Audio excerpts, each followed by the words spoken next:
Hello, this is a requested video, how to set up your Roborovski's enclosure. I recently made a video called what do you need for your Roborovski, and so if you want details about the different products I use in this video in terms of safety and size specifications, please do see that previous video. There are lots of great Roborovski setups out there. This is just one way of setting up your Robo's enclosure. Also, this is not so much about decoration, but the basics of setup. The first thing I put in my Robo's enclosure is a multi-chamber hide, and I put this in the middle as I like to provide half sand and half bedding for my Robo, so this hide forms the midpoint. I then start with the sand. I actually put about 22.5 kilograms or 50-ish pounds of sand in the enclosure, and over the area the sand is spread. This makes the sand about anywhere between 4 and 7 centimeters deep. And in a previous video I talk a bit about my Robo's behavior in sand, such as burying food. I put soft Katie clean and cozy bedding into the multi-chamber hide and then build up the bedding on the other side of the enclosure. I'm using half of my Robo's previous bedding and half of some new Natural Care Fresh bedding, and I'm layering and compacting down to provide structure, burrowing. Halfway through putting in the bedding, I put in a peep tunnel.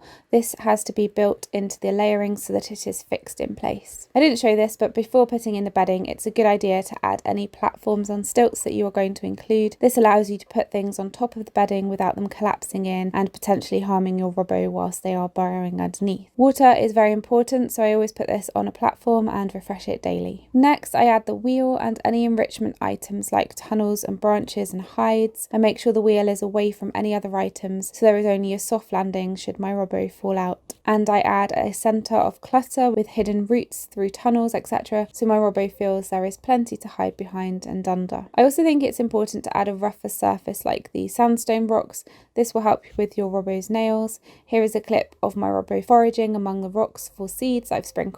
I also add sprays, flowers and herbs, and of course sprinkle food around the enclosure, sometimes also other substrates such as cocoa soil, for example. And that is the basic setup. Of course you can add safe items to decorate and you can choose themes, but hopefully this helps with the basic setup for a Roborovski's enclosure. Thanks so much for watching. Please don't forget to like, subscribe and hit the notification bell, and thank you for all of your support so far.